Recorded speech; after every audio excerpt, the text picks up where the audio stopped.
the sooner you're able to kind of laugh stress and issues off, the more successful and easier your life will be, right? If you're saying AI is coming, you're behind. I'll tell you that right now. It is very well here. I think AI today is good. It's not great, but it's also the worst it's ever going to be. It's only going to get better. Welcome to the Freight Show podcast. Today, we're joined by Ali Shafi, co-founder of SIO Logistics. Ali shares his journey from shadowing a friend at a big box brokerage to building SIO from scratch, bootstrapped, debt-free, and now with nearly 50 employees. We dive into how Ali sold his Corvette to fund the business, the early struggles of gaining carrier trust, and the turning point when his partner Cody joined. Ali also opens up about the mental game of entrepreneurship, the importance of building authentic relationships, and what advice he'd give to brokers thinking about starting their own shop. All right, let's dive in. This episode is brought to you by Vooma, the back-office automation platform built for freight brokerages and 3PLs.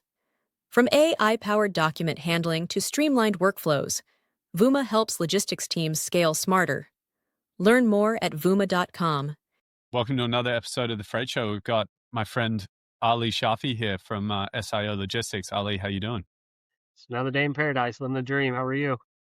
I'm doing really well. Thanks for coming on and chatting with me. I've been excited for this because I know we've chatted about your story, and in building SIO over the years, but I would love to maybe just to kick things off, tell me about the origin stories of SIO and where you guys kind of came from and what prompted you guys to step out on your own to build the business.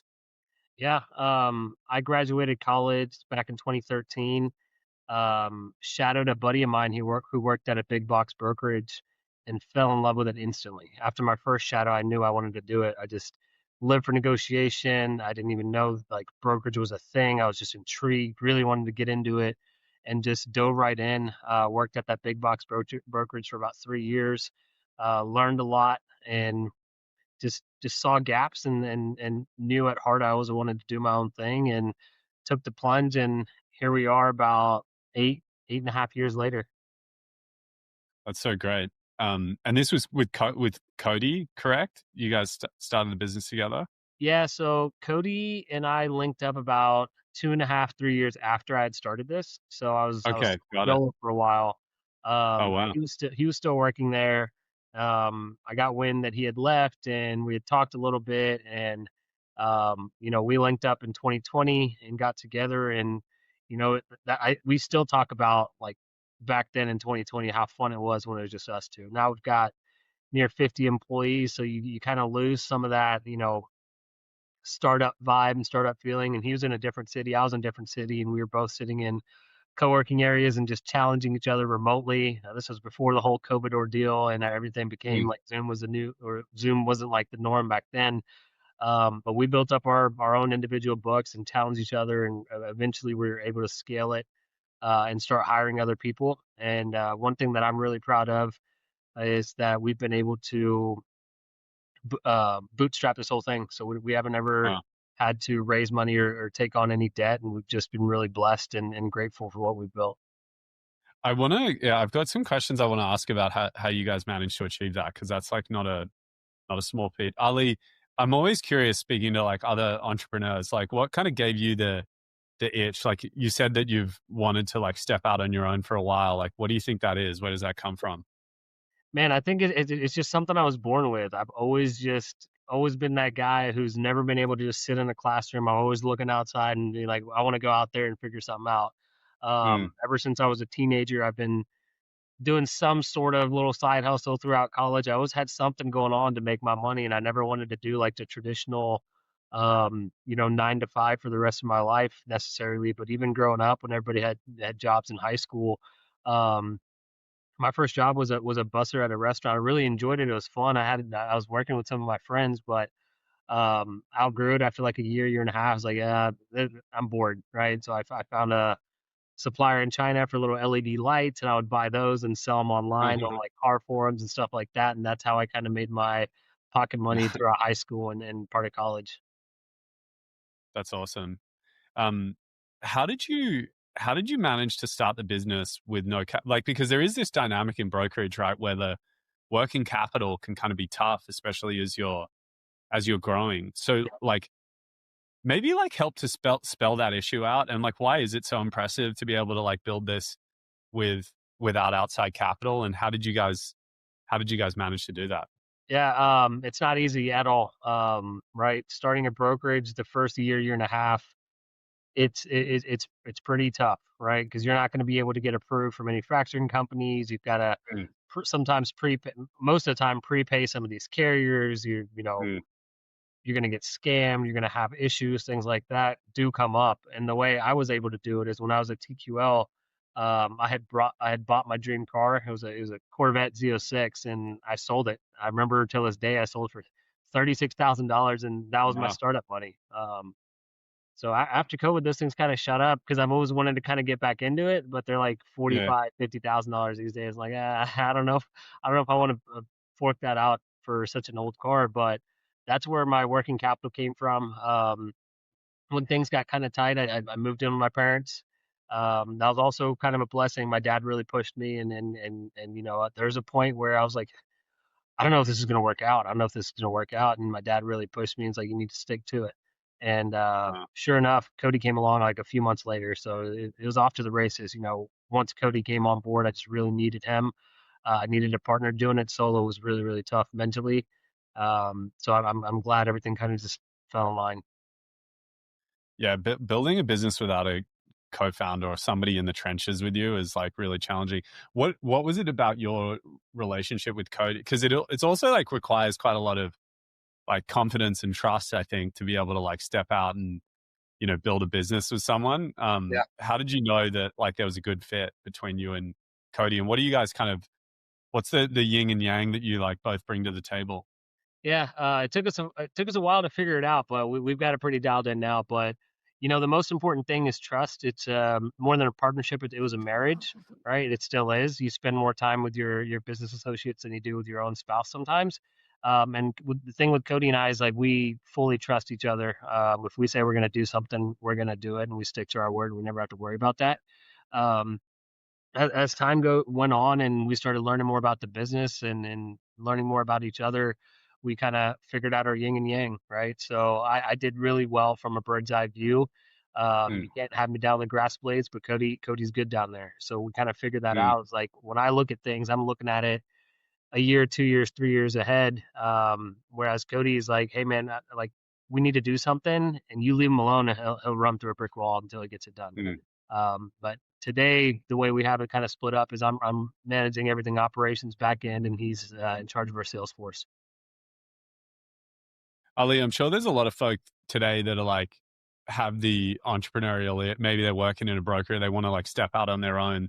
What's the like advice that you would give to your former self?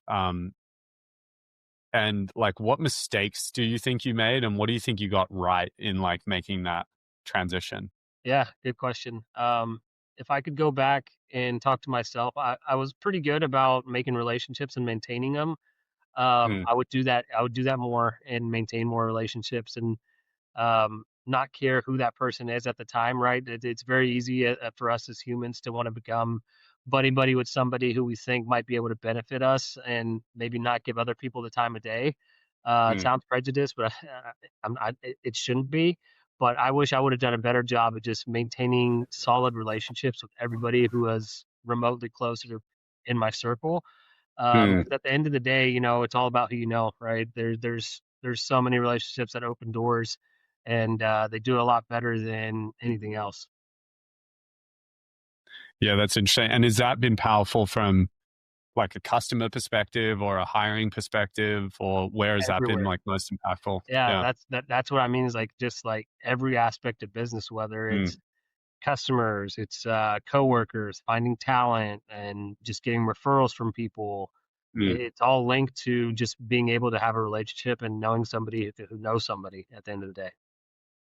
Yeah, it's amazing how through your career building up, like if you focus on relationships and you just build up over time this like network of people that um you feel a lot of goodwill to, and that they feel goodwill to you, and it's It's amazing like how close you are to like anything that you kind of need, right? If people want to help you. Yeah. And, honestly, in our industry, from an outside perspective, it looks like it's very closed off and people aren't necessarily open to sharing stuff. It's the exact opposite. You go to any of these Yeah. conferences, people are so open and so welcoming and so helpful. It's unbelievable. But you got to obviously put yourself out there. You don't ask, you don't get type of mentality. Yeah. When you were starting out, what was the most challenging part of getting like was it getting your first customers? Was it kind of like managing the like cash flow? Was it figuring out how to build the operations? Like what was the most difficult piece? So the obvious answer here, any brokerage owner is going to tell you, is just finding capacity. Checking Mm, companies do not want to work with a new brokerage. That's the most obvious answer. But besides that, man, I would say, the nerves, right? You're gonna always have that back of your head, mm, like, oh, I don't know if I'm doing this right. I don't know if this is for me, this and that, or I don't know if this is gonna work out. Just getting over that and just being able to believe in yourself and working on mm. yourself every day. Just progress, not perfection. How did you overcome like so it sounds like the carrier piece was challenging though, but like maybe not the hardest part for you. Yeah. How did you overcome that? And Um, I and would how do say you build trust with carriers? Yeah, from a business point Yeah. of view, that was easily the hardest thing to do, right? So Right. I remember I onboarded a massive customer, um, probably 3 or 4 months in, and they wouldn't really give me the time of day until I wrote them a handwritten note. And like within the next week, I started taking freight from them. Great margins. I was super stoked about them. Um, and I lost him a few weeks later, due to carriers not showing up, not believing that I was going to pay them. What they would want Wow. is half of the money up front, right? So my rebuttal to that be like, I'll send it to you once you're loaded. I'm not going to just, and they would be Zelle, right? Like, hey, Zelle me 2 grand now and 2 grand at delivery. Like, okay, cool, go pick up the freight. And it happened like 2 or 3 times with that same customer where these carriers didn't believe me. Like, hey, man, it was too shady. I didn't show up. I found a different load. So, well, you could have told me, right? So that was tough because a lot of that, and I mean, Yeah. that's out of your control. A lot of stuff in brokerage is out of your control, but we just got technologies and measures in place now to kind of mitigate Mm, that. But back then it was just me and super excited, but also nervous about onboarding a massive client and losing them. yeah. Till this day, man, I mean, it's tough. I still haven't been able to get back in with them, to be honest with you. But with that customer, I mean, yeah, that's brutal. Like, Yeah. it must have been an emotional roller coaster, right? Because I would imagine like what a win. Yeah. And so tough to land something on the customer side, but then not being able to when like you were good for it. So how do you break through that? Is it, just start to build up an operating history, like you get enough folks starting to work with you and you build up a name and eventually it starts to like Yeah. take off or So like what was the transition? So with the the factoring companies, they want a year minimum, right? So you got to make sure you're paying the carriers. Got to be like, hey, can you submit this to your factoring company that I paid you within 2 days Mm, or whatever? You start building that credit and rapport up. But more so than that is like you start learning how to mentally handle these things as a business mm, owner. I think the sooner you're able to kind of laugh stress and issues off, the more successful mm, and easier your life will be, right? mm, There's always going to be fires. The better you start handling those fires, the easier your life will be and the better you'll perform. mm. Yeah, so a lot of for you was like the mental game of like realizing that the Oh, challenges are 100%, just man. gonna It keep was tough. coming. Like, Yeah. I'm gonna pay you. I can show you a screenshot of my bank account. I have the $3,500 that I have to pay you. I'll send it to you. I promise. Here's my cell phone number and texting me. I'll send you my location, my driver's license, whatever you need. But at the same time, if a carrier who just opened up shop a month ago was sending me this stuff, in my position today, I'd probably be pretty sketched out still. So I understand why it was happening, Yeah. but it's just a matter of getting over that hump. Yeah, I mean it is I often like think that logistics is an amazing industry where you've got parties that might not have really met before, right? That are kind of like handing over the keys to like hundreds of thousands of dollars of like, freight and equipment. It does require a lot of like, it makes sense that one, it makes sense that there's people trying to like commit fraud in this industry because the like prize is really big, but it's Yeah, also like makes sense why you've just got to be so vigilant.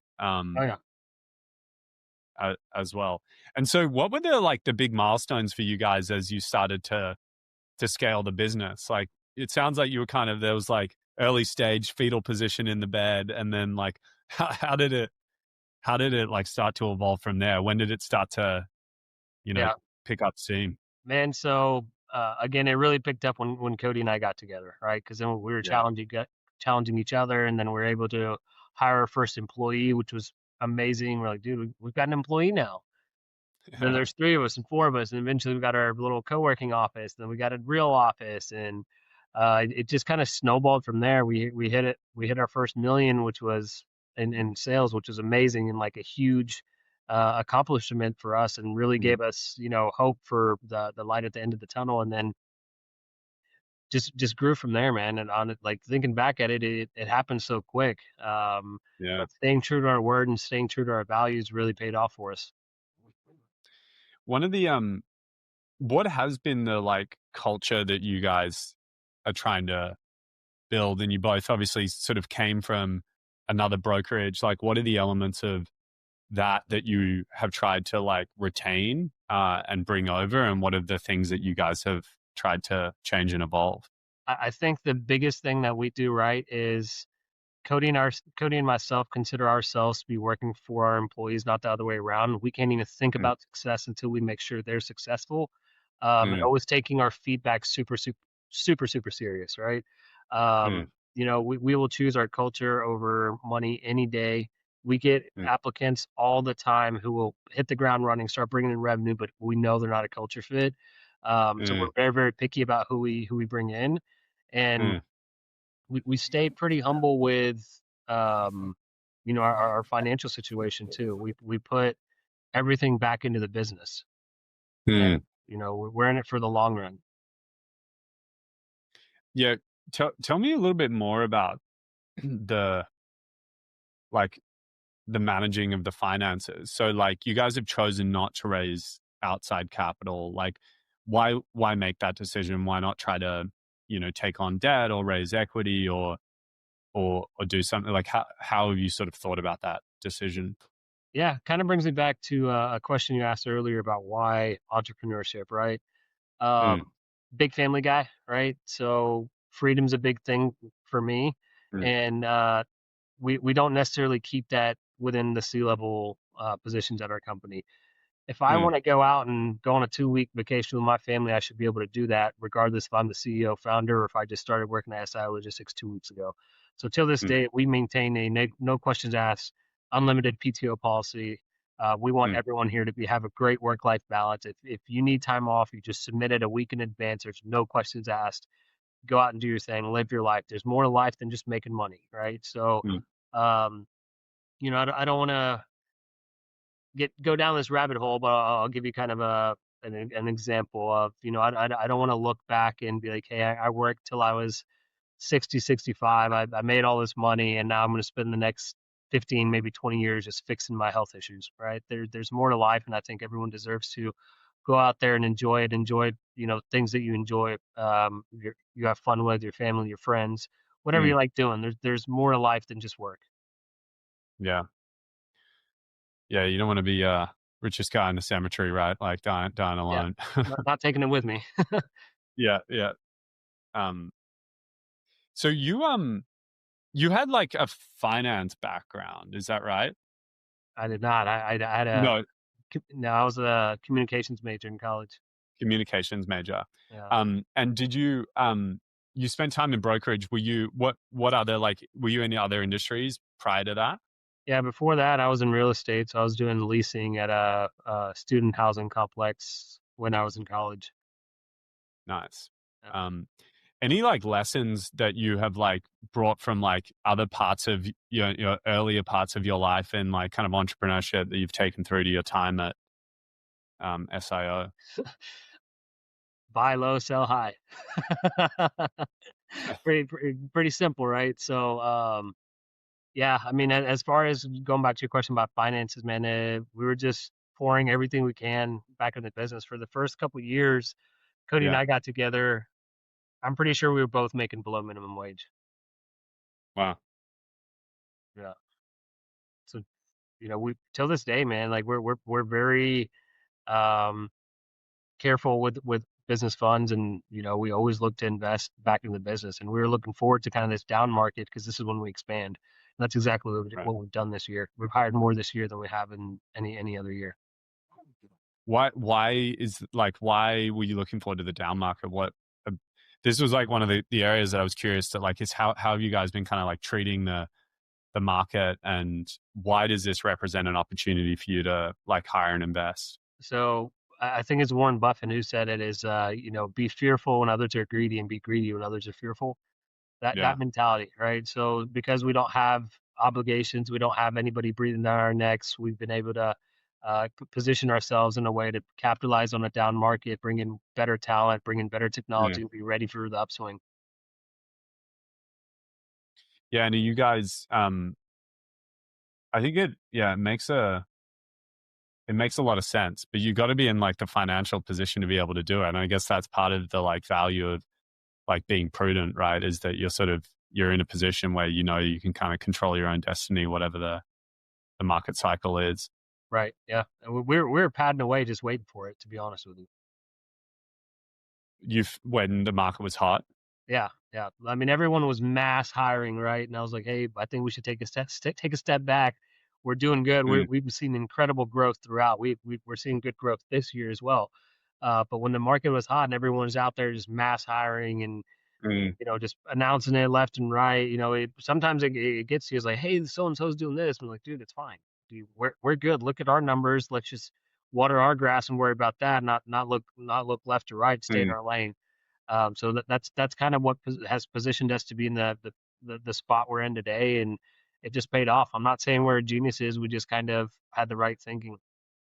Yeah, it's really interesting. One of the things, it's very easy to say what you've just said, and it's very hard to actually do it.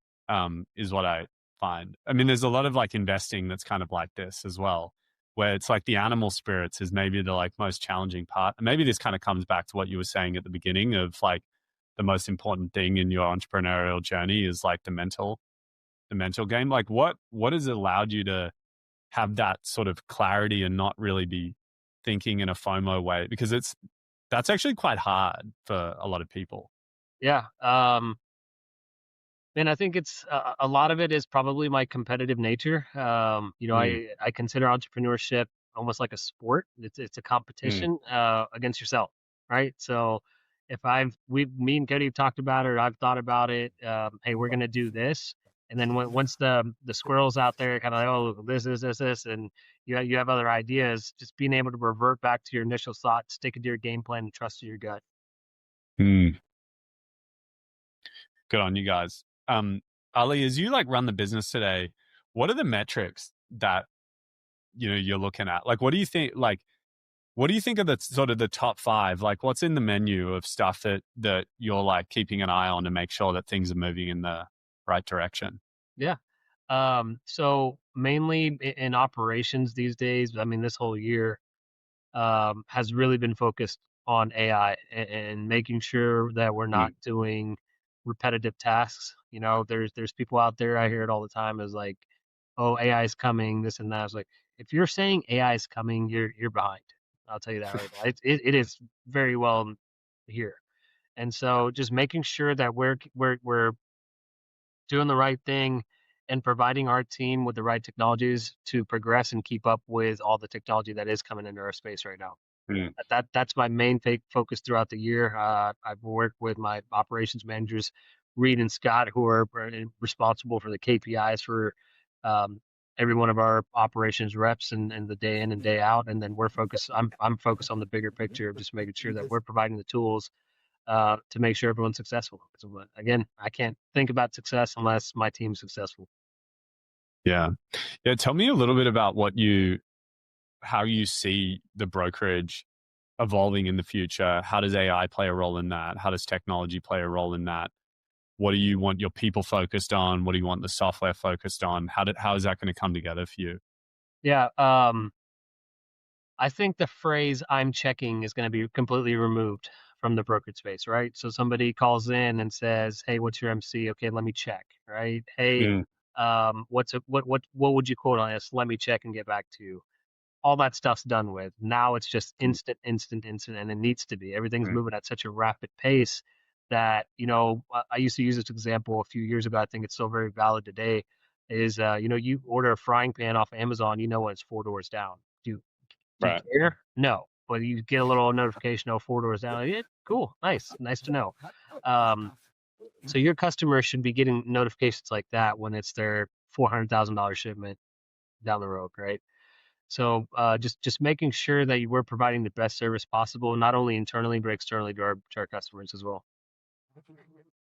So it's really for you about putting the tools in place to like really enable better service for. Yeah, it is competitive out there, right? It's Mm. competitive not only for our customers who have tons of options, but it's also competitive for our employees who have tons of options too.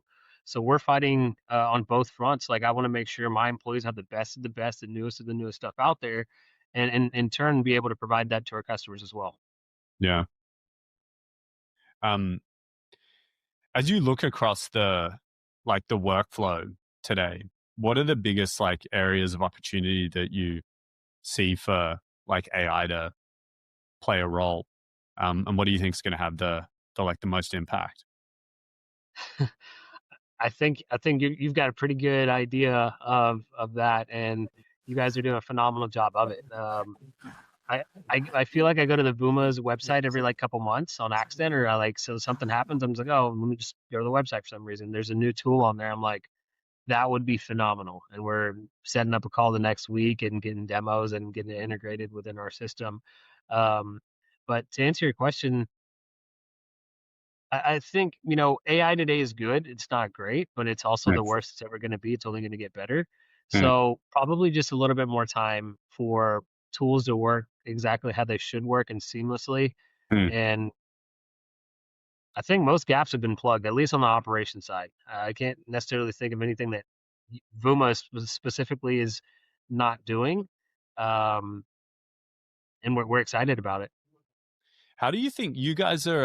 One of the things that I appreciate about the way that you operate the business is with a lot of like financial discipline and with a view that like the technology should solve problems and drive ROI. Like, how do you sort of think about like making investments, but also like financial discipline as well? Because I think this is something that a lot of brokers wrestle with, right? And that they sort of see financial discipline as like maybe not spending on certain things, but you've obviously sort of, I think, maybe see it a little bit differently. Yeah, I'm always looking, a year or two in advance, right? So if somebody's pitching me a tool, it may seem expensive up front, but then you got to think of it a little bit outside of the box of, okay, how many employees would it take if I tripled my operations today to handle Mm, this workload?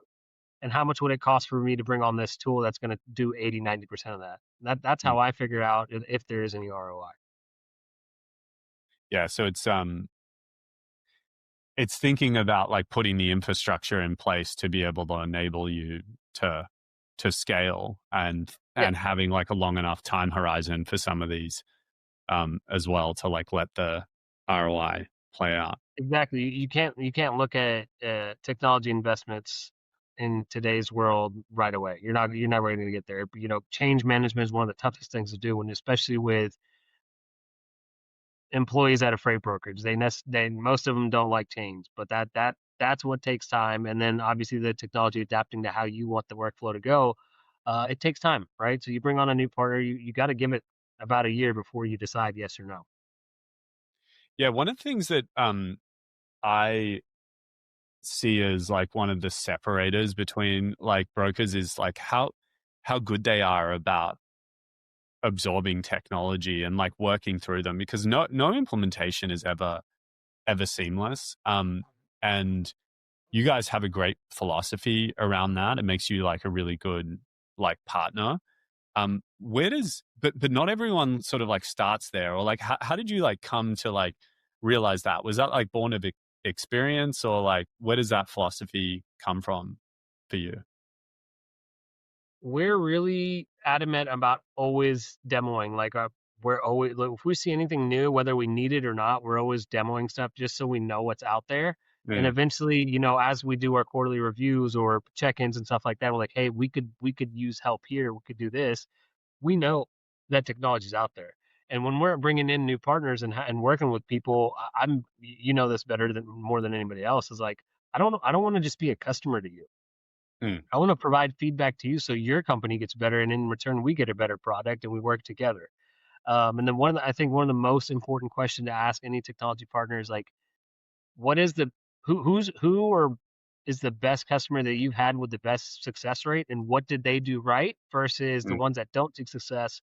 What did they not do that? And you start off on the right foot right away, right? So if you're like, mm, hey, make sure you're giving us feedback on a daily basis. If this XYZ is not working out, I need to know so I can fix it. Ping me right away. And you guys have like the live Google chats with our team, and we're just making sure that we're using our technology partners as a part of our change management.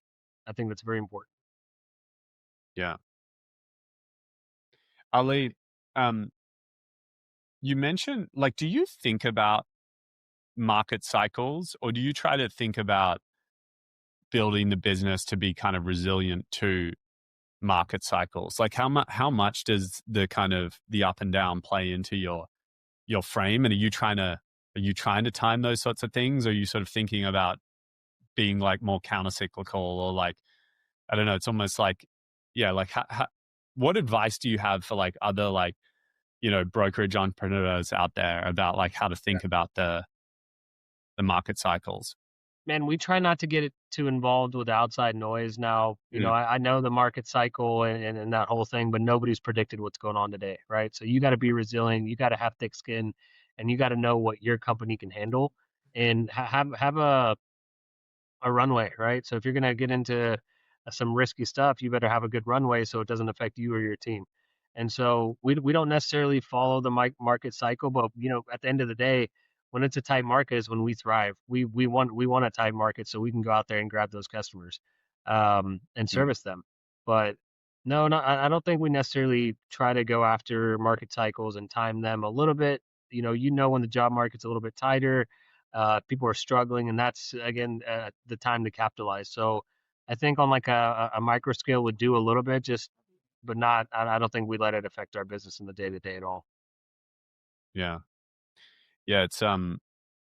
It's interesting because I think, well, as I look over the last couple of years, I think there was like a lot of sort of like, I mean, it is tough, right? Because when the market like rips, part of this is like having made the investments to be able to capitalize on it. But given the uncertainty, I am sort of seeing a little bit of a shift in sentiment. It seems like across the industry now, where there's a little bit more of a embracing of like, I don't know, and I'm not actually sure that there's anything like on the horizon here that gives us like cause for conditions to be much better than they are right now. Like, do you have any perspective on that? Like, how do you think markets will evolve here? Because this is like interesting dichotomy where like the stock market is like totally ripping and the economy is Yeah, like apparently doing well, well, but then like freight is like a big piece of it, and it's like kind of interesting that it's still been in a challenging spot, or maybe this just kind of is the like new normal.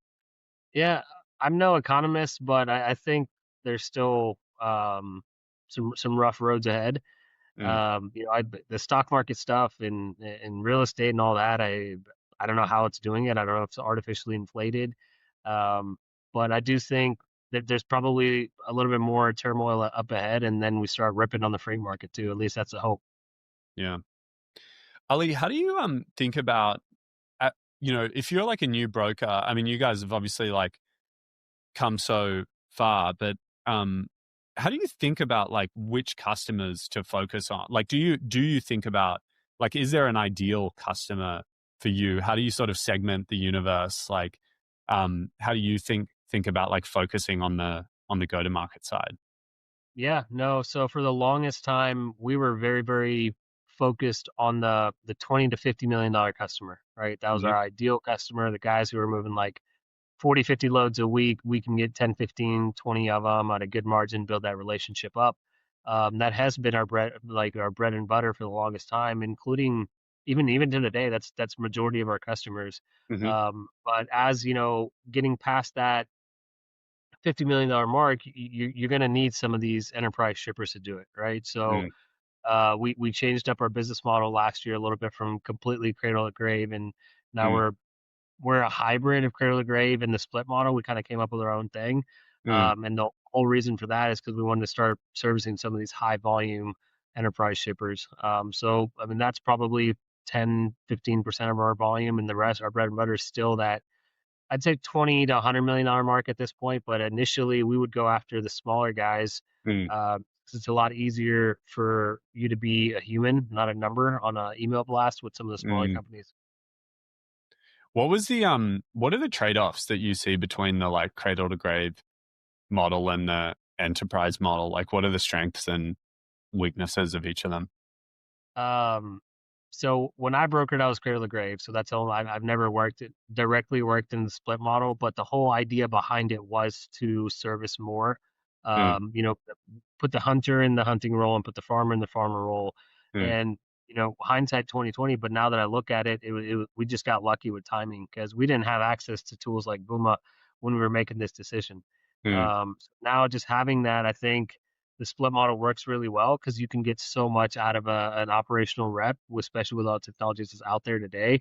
mm, That one person can focus on, back in the maybe even like a year and a half, 2 years ago, handling 15, 20 shipments a day was you're working, right? Like you're working overtime.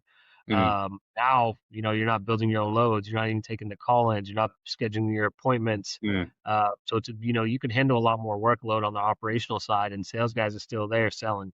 mm.